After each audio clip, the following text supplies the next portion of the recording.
Hi, my name is Mary Carreón, and I'm the editor-in-chief of DoubleBlind magazine. Today, we're talking about how raves and ceremonies heal in the same way.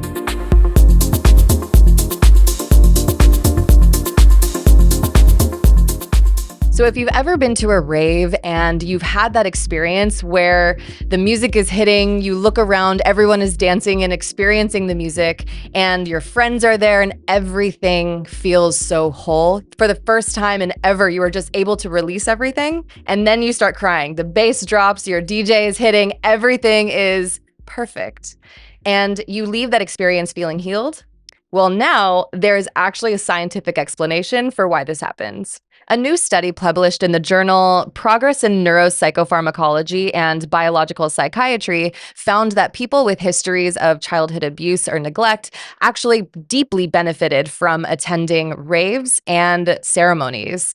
Two different environments entirely, but had similar experiences in healing, with a reduction in internalized shame, a deepened sense of connection to themselves and the world around them, and ultimately made them feel whole. So what's interesting about this is that it's not just childhood trauma necessarily, but it's relational wounds that ultimately happened either in childhood or in your teenage years or at some point in your life where the wound is relational, and ultimately coming together with people and experiencing the wash of ultimately kind of like sound healing is what scientists are looking at. And also in conjunction with utilizing the healing properties of psychedelic drugs.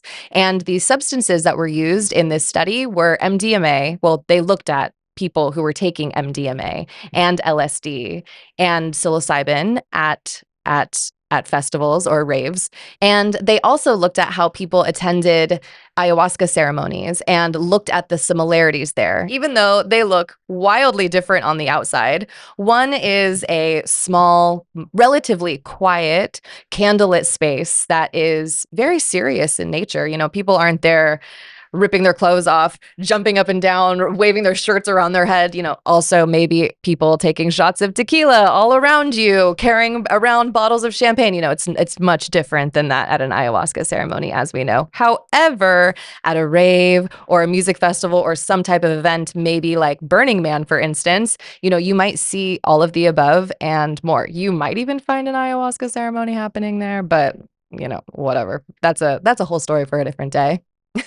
And so what they found ultimately is that these experiences are healing people in a way that is touching how people relate to one another, which is important here because that is in some cases where people are experiencing a lot of trauma or PTSD. And the way that the study worked is the team, which was based in New York, followed around 85 adults who shared an average age of around 36, and they planned to take a psychedelic at an upcoming rave or at a ceremony. So that would be like a psilocybin ceremony, perhaps, or an ayahuasca ceremony, or we're planning to take MDMA or LSD at a rave, and who said outright that they were going to take these substances to heal and either attend a rave or a music festival or a ceremony.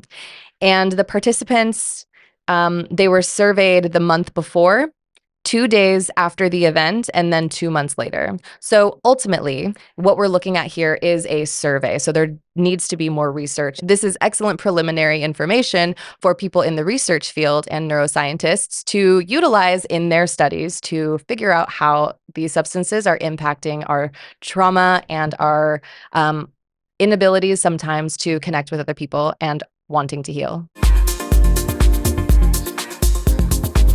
So I think that there are two ways to look at this. I actually don't think that it's necessarily the environment at all. In fact, I actually think that it's the combination of the substance and the music together. So if you remove the ceremony, for instance, or if you remove the rave, for instance, you are left with someone who is on a psychedelic substance and someone who is listening to music, because music is also fundamental to ceremonies and they're also fundamental to raves as well. And then the third element here actually is the sense of community. And so when you're looking at all of this in conjunction together, you have music, you have these healing substances, and then you have people around you who are experiencing the same thing or wanting to experience the same thing and sharing an experience with you and just sharing love with you, sharing their openness with you. And that ultimately, I believe, is what the scientists are looking at here. And the researchers are finding that it's these three core elements in conjunction together that are impacting how we are able to heal. I am definitely someone who understands on a very deep level the relationship between psychedelics and music festivals and raves and how they can heal. And for me, for instance, one of my earliest experiences with raves was actually at Coachella, which is funny because, Coachella has become something much different today than it was 15 or almost 20 years ago. And it's still to this day for me one of the places where that was among my very first raves. And actually it was at the Chemical Brothers, and it was when they were playing in the Sahara tent. And so if that, I am dating myself, I am showing my age right here right now, but yes, Chemical Brothers in the Sahara tent, I believe in 2009. Yeah, that was a long time ago, and it was one of the first times I had ever taken MDMA.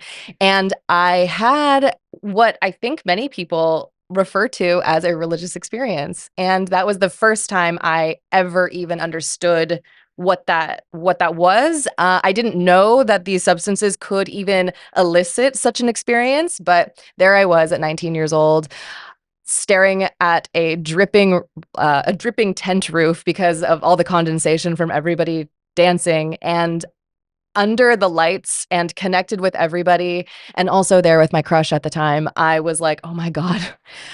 Every insecurity that I had ever developed at that point in my life was becoming unwound like a tightrope. It was unwinding, and I felt this sense of everything is, I'm okay. I'm okay, and these things that have happened to me in my life are really at this point kind of irrelevant in the sense of they happened then, I'm here right now, and I'm whole. And also I am moving away from this experience completely changed and different than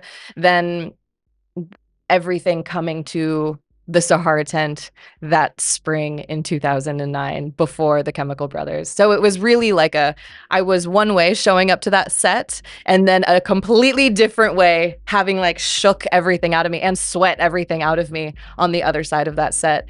And I have MDMA to thank for that. So that was a really beautiful experience. Have you ever had an experience like this, or another experience at a rave or at a ceremony, or dancing or otherwise shaking your body around and experiencing some kind of release or catharsis or impact on your trauma? Let us know in the comments. If you like this video, we have a lot more like this on our channel. So don't forget to like and subscribe and share with your friends.